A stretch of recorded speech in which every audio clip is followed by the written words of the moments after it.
To mark the golden jubilee of the 1971 war, we at Indeed Foundation have been meeting the veterans of the battle to tell us about their experiences and inspire the youth of India.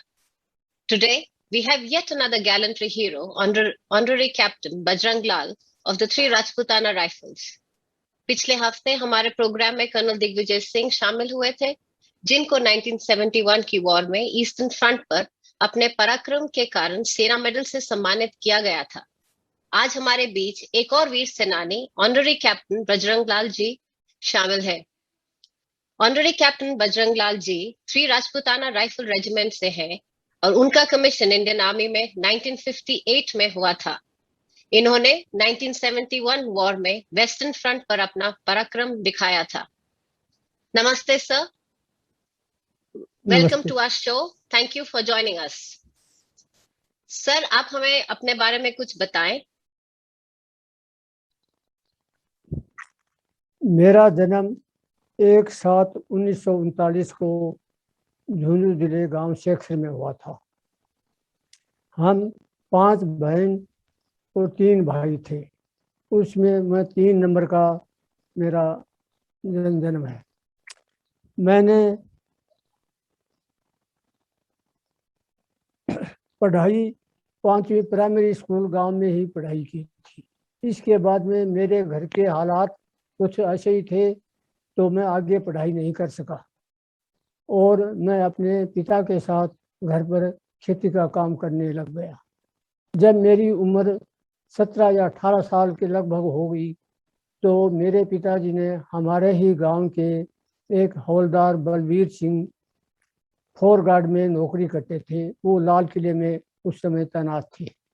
वो छुट्टी आए हुए थे। उनको कहा कि अरे भाई बलवीर, आप मेरे इस लड़के को कहीं फौज में भर्ती करा दे तो मेरा जन्म सफल हो जाए। तो उन्होंने कहा कि मैं अवश्य भर्ती कराऊंगा। कुछ दिन के बाद में उन्होंने वहाँ से घर पर लेटर भेजा और कहा कि बजरंग लाल को मेरे पास लाल किले में भेज दो। मैं घर से किराया लेकर और दिल्ली लाल किले पहुँच गया। वो फोर गार्ड के अंदर तैनात थे। लाल किले के अंदर 10-11 दिन मैं वहाँ पर रहा और उस समय उसमें लाल किले के अंदर भर्ती खुली तो उस दिन मेरे को ले गए। तो 25 फरवरी 1958 को मेरे को उन्होंने भर्ती कराया। उस भर्ती करने वाले कैप्टन जीवन सिंह जो नागौर डिस्ट्रिक्ट के थे, वो भर्ती कमांडर थे। उन्होंने मेरा एक ही दिन में सारा नाप तोल डॉक्टरी वगैरह करके रात को 8 बजे मेरे को कागज दे दिए और कहा कि राजपूताना राइफल दिल्ली कैंट में जाकर आप रिपोर्ट करो। अच्छा। मैं दिल्ली सेंटर में आ गया और वहाँ पर मैंने रिक्रूटी निकाली। इस तरीके से मैं फौज में भर्ती हुआ। मेरे घर की परिस्थिति कमज़ोर थी, इसलिए मैं आगे पढ़ नहीं सका और फौज में चला गया। फौज में ट्रेनिंग करने के बाद में ख़त्म होने के बाद में हमारी पलटन में 3 राज्य में चला गया। 3 राज्य उस समय जम्मू में थी और जम्मू से हम 1965 की लड़ाई के लिए पुंछ सेक्टर में चले गए। तो 65 की लड़ाई में पुंछ सेक्टर में था और वहाँ पर हमने पुंछ की वहाँ पर लड़ाई लड़ी। उस समय हम पुंछ के अंदर काहुटा ब्रिज होता था, उसके ठुंड इलाके के अंदर लड़ाई लड़ी और हमारे दाहिनी तरफ राजा और रानी पोस्ट होते थे। उन पोस्टों के ऊपर सिख रेजिमेंट और डोगरा रेजिमेंट ने हमला किया था और हमको बाईं तरफ से एक काहुटा ब्रिज की तरफ से आने वाले दुश्मन को रोकने के लिए रोका गया था। वहाँ पर हम दुश्मन को काफ़ी दांत खट्टे किए और काफ़ी उनके आदमियों को मारा भी गया और वो पीछे विड्रॉल कर गए। पुंछ की लड़ाई खत्म उसमें हमारा एक जवान शहीद हुआ और उसको सेना मेडल मिला। उसके बाद में हमारी पलटन वापस बीच में आ गए और 1971 की लड़ाई के अंदर हम नसीराबाद ब्रिगेड में थे। नसीराबाद ब्रिगेड में 1.5 महीने के पहले हमारे ब्रिगेड को आदेश मिला कि आपको पुंछ जैसलमेर सेक्टर में जाना है। तो हमारा पूरा ब्रिगेड जैसलमेर सेक्टर के लिए सुबह 6 बजे रवाना हो गए। दूसरे रोज 8 बजे जैसलमेर पोखरण सेक्टर में पूरा ब्रिगेड पहुंच गया। वहाँ पर पोखरण सेक्टर में हम 15 दिन रुके। 15 दिन रुकने के बाद में हमको दोबारा आदेश दिया गया हमारी पलटन को कि आप आगे की तरफ एडवांस करो। हम रामगढ़ सेक्टर में चले गए।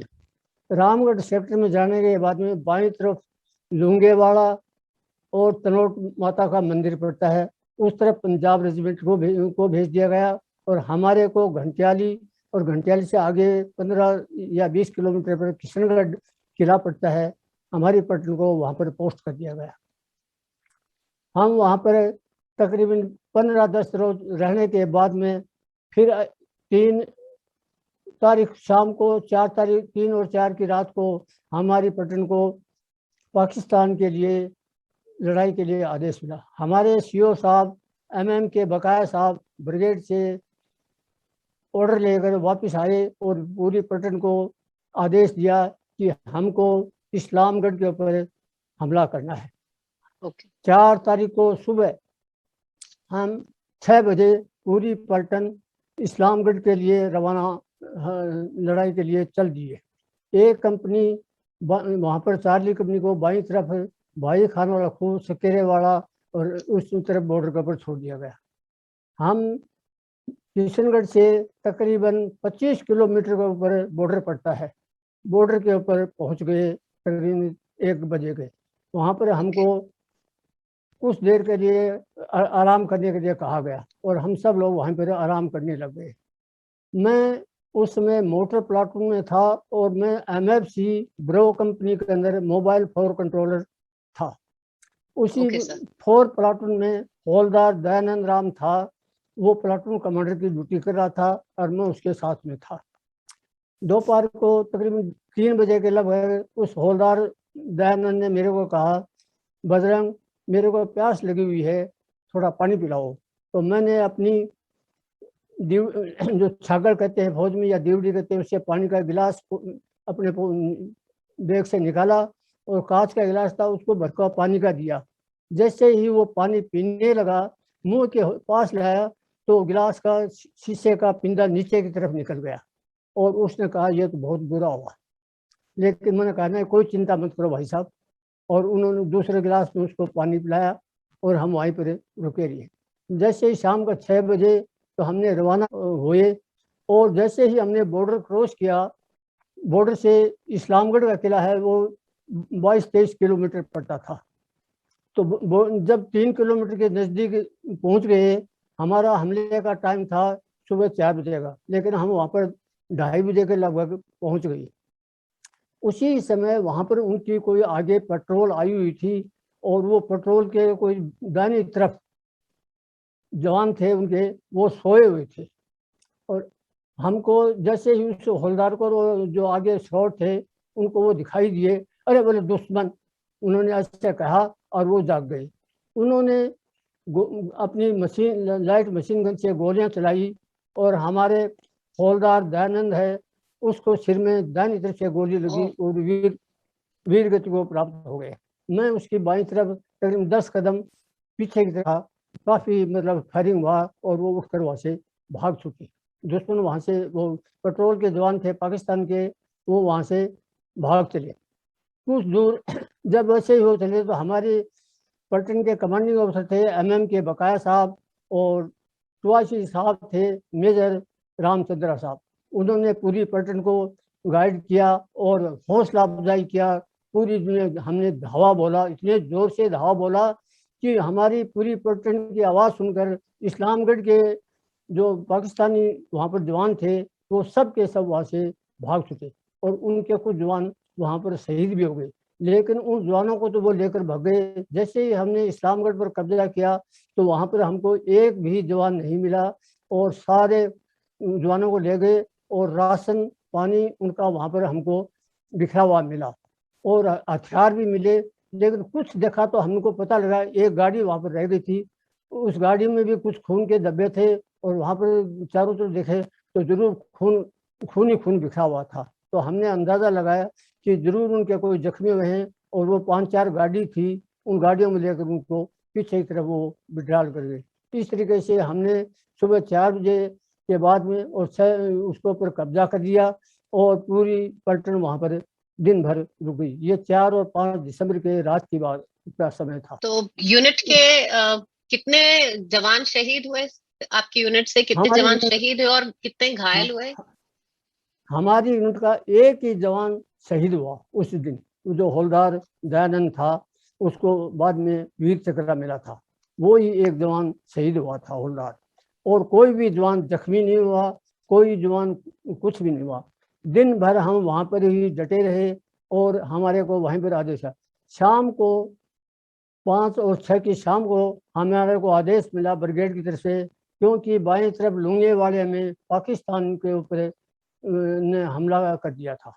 इसलिए हमको वापस आदेश मिला कि आप किसी भी तरीके से वापस किशनगढ़ में वापस आओ। और वहाँ पर हमारी एक डेल्टा कंपनी थी, उसको छोड़ दिया। जो डेल्टा कंपनी थी वो हिंदुस्तानी मुसलमान थे उसमें, तो उस कंपनी को वहाँ पर छोड़ दिया गया। और उसके कमांडर थे मेजर जयमल सिंह सांगमान, उनको वहाँ पर छोड़ दिया गया। बाकी पूरी पलटन वापस उसी रास्ते से उसी तरीके से विड्रॉल करके किशनगढ़ आ गए। और हमारा जो हवलदार दयानंद शहीद हुआ था, उसकी डेड बॉडी को हम वापस किशनगढ़ ले आए। वहाँ पर डेल्टा कंपनी तब तक डटी रही जब तक समझौता नहीं हो गया। और पलटन वापस किशनगढ़ आ गई, क्योंकि हमको आदेश मिला कि लोंगेवाड़े की तरफ से पाकिस्तान का ब्रिगेड है, वो हमला कर रहा है, आर्मेड ब्रिगेड है, टैंकों का हमला है। और उनको ये पता लग गया था कि हिंदुस्तान की फौज है, वो बाईं तरफ से दाईं तरफ से हमला कर रही है। तो उन्होंने बाईं तरफ से लुंगेवाड़ से कट ऑफ करके जैसलमेर आने के लिए प्लान बनाई। जैसे ही हमको ये आदेश मिला, हम वापस वहाँ पर आए और आ गए। और बाईं तरफ उस जो पंजाब रेजिमेंट थी, उस पंजाब रेजिमेंट ने वहाँ पर जब हमला हुआ आर्मेड का, तो वो उधर से उनको वहाँ पर हो गया। हमारी पलटन फिर वापस किशनगढ़ आने के बाद में 5 और 6 तारीख को किशनगढ़ से भाई खान वाला खूह और सकेरे वाले एक कंपनी थी, चार्ली कंपनी, उसने उसके ऊपर हमला किया। वहाँ पर भी उनकी एक कंपनी के लगभग आर्मी थी और कुछ ऊँटों के भी थे। तो उसके ऊपर हमारे जवानों ने हमला किया चार्ली कंपनी के। वहाँ पर हमारा एक हवलदार डूंगाराम और सिपाही निहाल सिंह घायल हो गए। और हमारे उस समय उसमें मोबाइल फायर कंट्रोलर हवलदार भंवर सिंह था, जो मोटर प्लाटून का था। मैं को उसने इतने बम बरसाए कि वो दुश्मन इस तरीके से भागा जैसे कि चूहा दुम दबाकर भागता है, बिल्ली दुम दबाकर भागती है, ऐसे भाग गए। और हमने वहाँ पर कब्जा कर लिया। जब तक हम वहीं डटे रहे तब तक हमारे को आदेश नहीं मिला। इस प्रकार हमारी पलटन ने वहाँ पर विजय हासिल की। ये 2 पोस्टों पर हमने कब्जा किया था और इसी तरीके से हम वहाँ पर रहे थे। जब विजय की घोषणा हुई तब आप और आपकी यूनिट की क्या प्रतिक्रिया थी, जब फाइनल विजय जो हुई? हाँ जी। जब हमने इस्लामगढ़ और इस पर कब्जा किया तो हमारी पलटन को बहुत खुशी हुई कि हमने पाकिस्तान के ऊपर इतनी दूर 25 किलोमीटर के लगभग इस्लामगढ़ में बॉर्डर से पड़ता है, उसके ऊपर कब्जा किया। इसी तरीके से भाई खाना खूह और सकेरेवाड़ा, ये भी 22 या 23 किलोमीटर के लगभग बॉर्डर से आगे था, वहाँ पर हमने कब्जा किया था। वहाँ पर 2 कंपनियाँ हमारी डटी रही और बाकी कंपनियाँ वापस किशनगढ़ के इलाके में यहाँ पर आकर रुक गई। आप कितने साल के थे सर जब ये लड़ाई हुई? मेरा 1939 में जन्म है, तो मैं तकरीबन 30 साल का हूँ लगभग। अच्छा। सो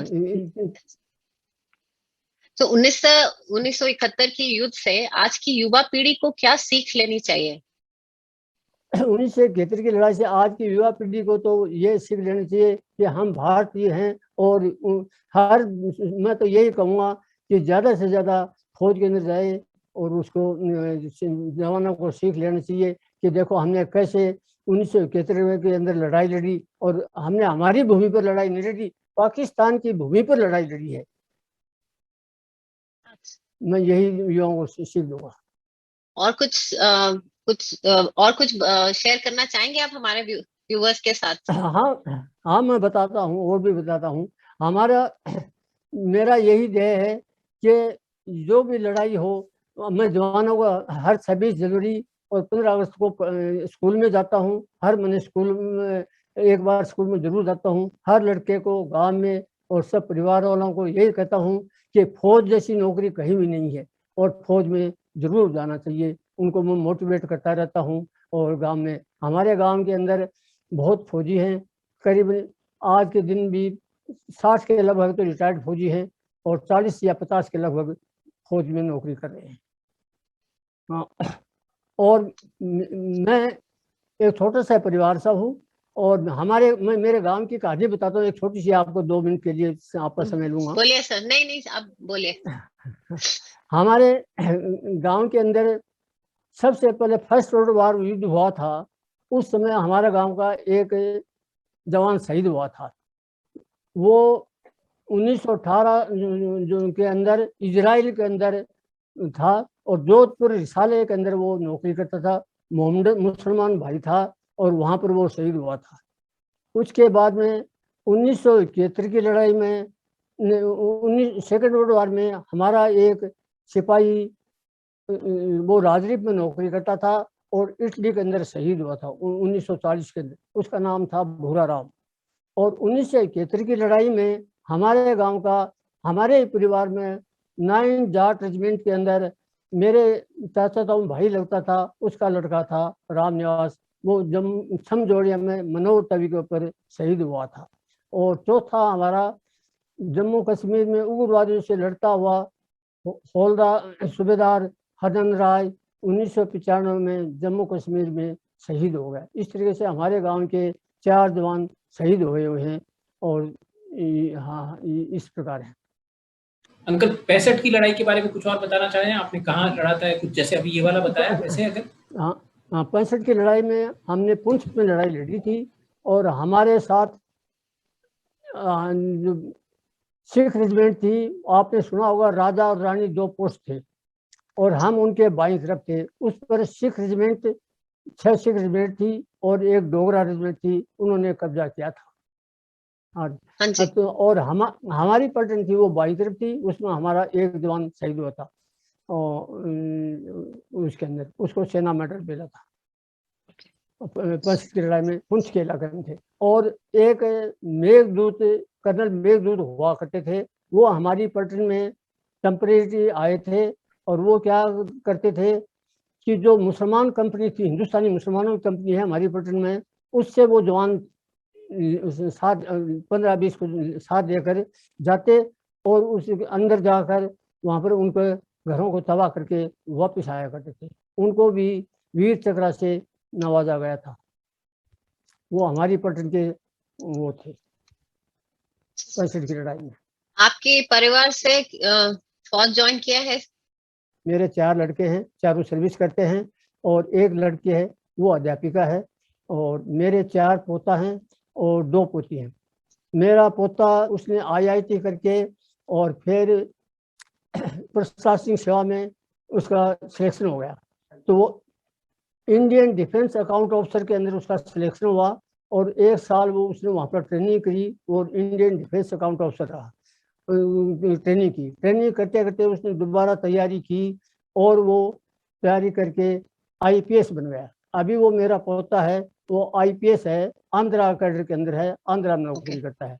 और मेरे पोता 2-3 पोते हैं, वो यही कहते हैं तीनों पोते कि हम फौज में जाएंगे। एक तो कहता है कि मैं पायलट बनूंगा, दूसरा कहता है कि मैं तो कमीशन लेकर ही फौज में जाऊंगा, और एक मेरा दोता है वो तो कहता है मैं तो पक्का ही फौज में जाऊंगा, क्योंकि वो जब मेरी फोटो देखता है तो कहता है मैं तो लड़ने के लिए लड़ाई में ही जाऊंगा। वो नहीं मानते हैं, वो और जरूर जाएंगे। So thank you so much sir. Sir, आपसे बातचीत करके बहुत अच्छा लगा। एंड आप आए और आपने ये you took the trouble कि आप हमारे साथ अपने 1971 वॉर के बारे में आपने हमारे साथ शेयर किया, अपना एक्सपीरियंस शेयर किया। And thank you so much sir.